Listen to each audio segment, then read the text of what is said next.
नमस्कार दोस्तों। तो दोस्तों कोरोना के एक और वेरिएंट ओमिक्रॉन ने भारत में दस्तक दे दी है और सबसे पहले हमारे नेताओं ने ओमिक्रॉन का खतरा भांपते हुए सारे प्रिकॉशन लेना शुरू कर दिए हैं। सार्वजनिक जगह पे मास्क भी लगा रहे हैं, मजा नहीं आ रहा है, 2 गज की दूरी भी बना रहे हैं मिस्टर डोनाल्ड ट्रंप, और लोगों की भीड़ तो बिल्कुल भी इकट्ठी नहीं होने दे रहे हैं। वाह वाह वाह। मैं मोदी साहब से गुजारिश करता हूँ, आप लोग रोना बंद कीजिए। दोस्तों ओमिक्रॉन जैसे नाक में दम कर देने वाले वेरिएंट ने भारत में दस्तक दे दी है और हमारे नेताओं के लिए क्या जरूरी है? कोविड या उससे जुड़े प्रोटोकॉल्स थोड़ी, रैलियां ज्यादा जरूरी हैं, चुनाव ज्यादा जरूरी हैं, फिर चाहे वो भाजपा हो, सपा हो, कांग्रेस हो या कोई और पार्टी। नमस्कार। कोविड-19 अनलॉक की प्रक्रिया अब पूरे देश में शुरू हो गई है। ऐसे में अपने घरों से बाहर तभी निकलें जब बहुत आवश्यक हो कि मुंह और नाक अच्छी तरह से ढके रहें। नहीं, हाँ, लेकिन जहाँ बात आपके घरों की शादियों की आएगी, बच्चों के स्कूल जाने को लेके आएगी, वहाँ पर तो कोरोना नंगा नाच करता पाया जाएगा, लेकिन रैलियों में कोरोना चला जाता है।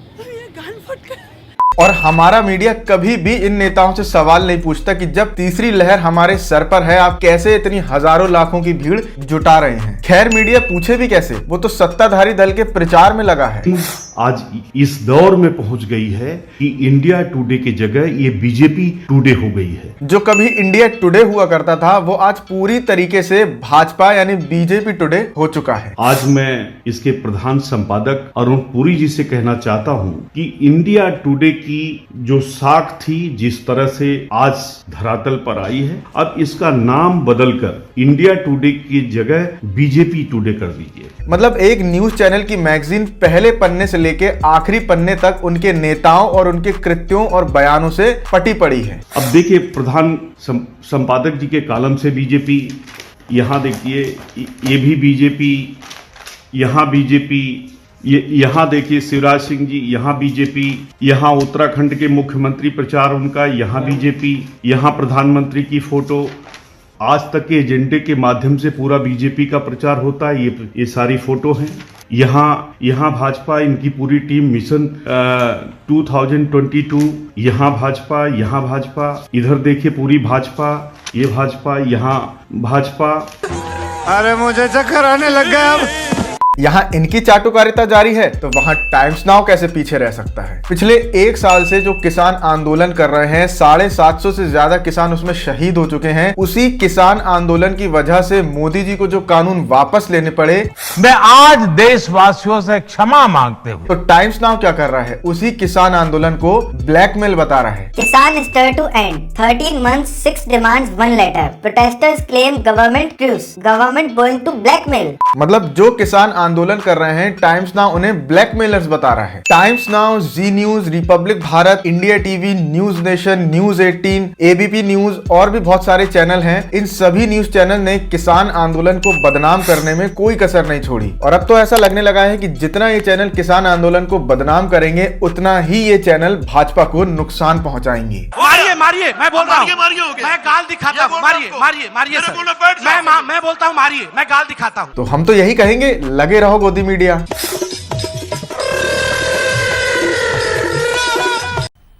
मजा आया।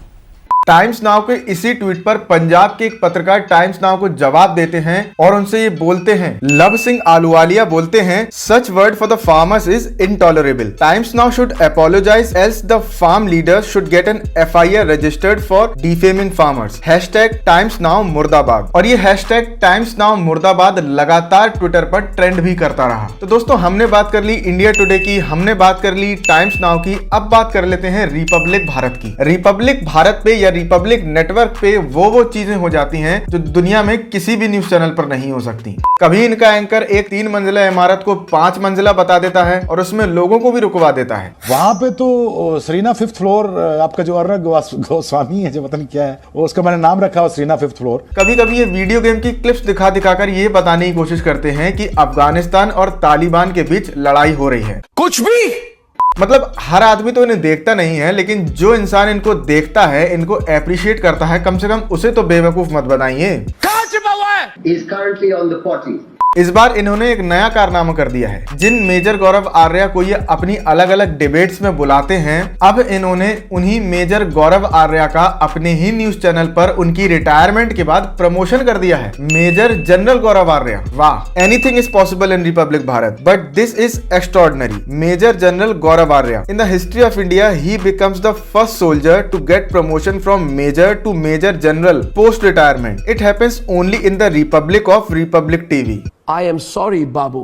तो दोस्तों, कैसे ये गोदी मीडिया के चाटुकार न्यूज चैनल अपने व्यूअर्स को बेवकूफ बनाते हैं, इसकी कोई सीमा ही नहीं है। मतलब धन्य हैं वो लोग जो इन न्यूज चैनल से दूर रहते हैं। देशवासियों, इस वक्त देश के हर कस्बे, हर गांव, हर गली और हर मोहल्ले से एक ही आवाज आ रही है, तो अब जब हमने गोदी मीडिया के 3 धुरंधर न्यूज चैनल की बात कर ली है, तो एक और न्यूज चैनल की कर ही लेते हैं, एबीपी न्यूज। एबीपी न्यूज पिछले कुछ दिनों से लगातार हर हफ्ते एक सर्वे करा रहा है उत्तर प्रदेश का, जिसमें वो ये बताने की या लोगों की माइंड सेट करने की पूरी कोशिश कर रहा है कि कैसे उत्तर प्रदेश में भाजपा की ही सरकार बन रही है। भले ही सीटें कम होंगी, लेकिन सरकार भाजपा की ही बनेगी। और अभी भी इन्होंने ऐसा ही किया। अपने न्यूज चैनल पर ये बताया कि उत्तर प्रदेश के लोगों की सबसे ज्यादा बड़ी पसंद है योगी आदित्यनाथ। हमने रखने जा रहे हैं वो यही कि क्या लगता है यूपी में कौन जीतेगा। बीजेपी के पक्ष में 48% लोगों का ये मानना है कि बीजेपी उत्तर प्रदेश में चुनाव जीतेगी।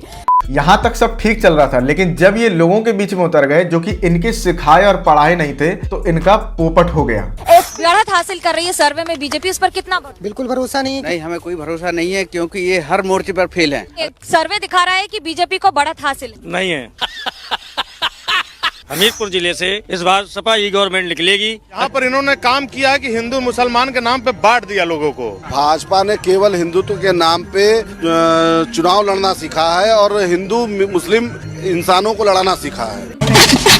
मतलब तभी कहते हैं कि आपको जो भी चाटुकारिता करनी है अपने स्टूडियो में करिए, वहां पर लोगों को बुलाइए, उन्हें सिखाइए, उन्हें पढ़ाइए, उनसे कुछ भी बुलवाइए। लेकिन जब आप आम जनता के बीच में जाएंगे, तो आपका चाहे सर्वे हो या कोई पोल, सबकी पोल ऐसे ही खुलेगी। तो दोस्तों, वीडियो की शुरुआत हमने किसानों से की थी, तो अंत भी किसानों से ही करते हैं। पिछले 1 साल से जो किसान आंदोलन लगातार चला आ रहा है, जिसकी वजह से सरकार को 3 काले कृषि कानून वापस लेने पड़ गए, उसी किसान आंदोलन में जिन 750 से भी ज्यादा किसानों ने अपनी जान दे दी, शहीद हो गए, क्या उन किसानों को मुआवजा नहीं मिलना चाहिए? या मुआवजा नहीं तो कम से कम उनके घर के किसी एक सदस्य को रोजगार नहीं मिलना चाहिए? लेकिन जब कृषि मंत्री से ये बात बोली गई, तो उन्होंने कहा ऐसा संभव ही नहीं है, क्योंकि हमारे पास तो उन किसानों का कोई डेटा ही नहीं है।